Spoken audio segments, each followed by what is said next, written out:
हैं बरामद कर लिए हैं। दरअसल शीलोम जेम्स के मंगल मूर्ति कॉलोनी स्थित ससुराल से एसआईटी ने एक बैग जब्त किया और बैग की तलाशी में ये सब कुछ बरामदगी हुई। आपको बता दें कि बैग को किचन में छिपा कर रखा गया था। अलकापुरी पुलिस शिलांग एसआईटी ने कार्रवाई करते हुए इसकी बरामदगी की और एसआईटी के साथ शीलोम जेम्स की पत्नी और उसकी पत्नी की बहन भी मौजूद थे।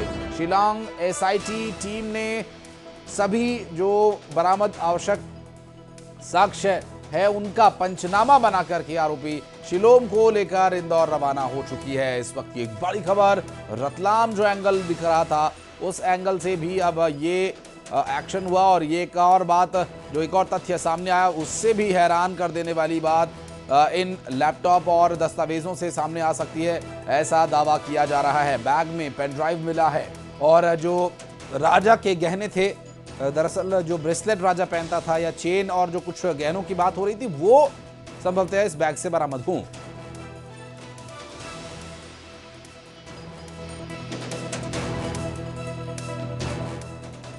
और सुधीर जैन हमारे सहयोगी इस वक्त हमारे साथ जुड़ गए हैं। सुधीर, काफी लंबे समय से चर्चा इसकी हो रही थी, फिर इसकी तलाश हो रही थी और आखिरकार उस बैग को भी बरामद कर ही लिया गया।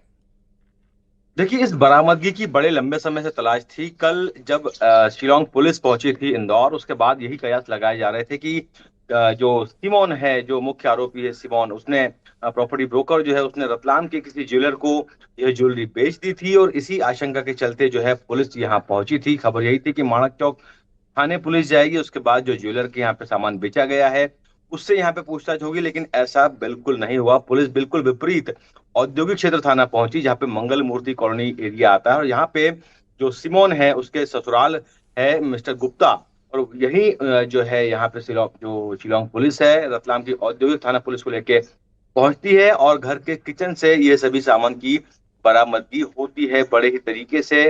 जो अलमारी है किचन की, उसके अंदर इस पूरे सामान को एक बैग के अंदर छुपा कर रखा गया था, जिसके बाद इस बैग को निकाला गया, मौके पर पंचनामा बनाया गया और सिमोन को लेके जो है जो शिलांग पुलिस है वो इंदौर से रतलाम से इंदौर के लिए रवाना होती है। खबर ये भी है कि जो ज्वेलरी है सोनम की वो और राजा का ब्रेसलेट चेन सहित जो दूसरे आभूषण थे वो भी यहाँ से जब्त हुए। साथ ही साथ इस लैपटॉप की लंबे समय से तलाश थी वो भी यहाँ पर मिला है। तो बड़ी कामयाबी मिली है शिलांग पुलिस को। साथ ही साथ रतलाम पुलिस ने भी इसमें खासी भूमिका अदा की है, क्योंकि कल सुबह 10 बजे से आने का चल रहा था शिलांग पुलिस का, लेकिन करीब 6 घंटे देरी से करीब 3 बजे जो शिलांग पुलिस रतलाम पहुंची थी और करीब पौन घंटे में ही उसने अपनी पूरी कार्रवाई को अंजाम देकर इंदौर की ओर रवाना हो गई थी टीम। तो बड़ी कामयाबी है और अब देखना यह है कि इन जो जो लैपटॉप मिला है उसकी फॉरेंसिक जांच में आखिर क्या मिलता है और ये जो गहने हैं आखिर रतलाम कैसे पहुंचे, कब इन गहनों को यहाँ पे लाया गया था, ये भी बड़ा सवाल है। क्या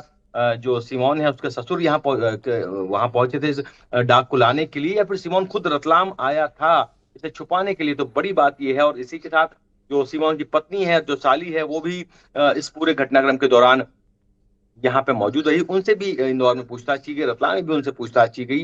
तो बड़ी कामयाबी है। 6 सदस्यीय टीम रतलाम के औद्योगिक थाना क्षेत्र के मंगल मूर्ति कॉलोनी पहुंची थी और ये बड़ी बरामदगी अब इस पूरे केस में कई अहम खुलासे करेगी। स्वाभाविक है जो सवाल सुधीर आप उठा रहे हैं और मसलन ये उसी दौरान की घटना हो सकती है जब इस हत्याकांड को अंजाम दिया गया और जो लोग इसमें संलिप्त थे उन्हें तो ये पता ही था कि राजा कहाँ है, सोनम कहाँ है, बाकी के आरोपी कहाँ हैं। तो ये जो रतलाम वाला एंगल है ये भी क्लियर हो गया। बहरहाल देखना होगा सुधीर, जो प्रश्न आप उठा रहे हैं उसके जवाब आखिर कब तक मिलते हैं। बहुत शुक्रिया आपका इस पूरे मामले पर जानकारी देने के लिए। फिलहाल और बढ़ते आगे, देवास में अतिक्रमण हटाने को लेकर पार्षद पति और दुकानदार में जोरदार विवाद हो गया। थाने में भी दोनों पक्षों के बीच जमकर हंगामा हुआ। हिंदूवादी संगठन भी पहुंचे थाने और कोतवाली परिसर में झूमा झटकी के हालात।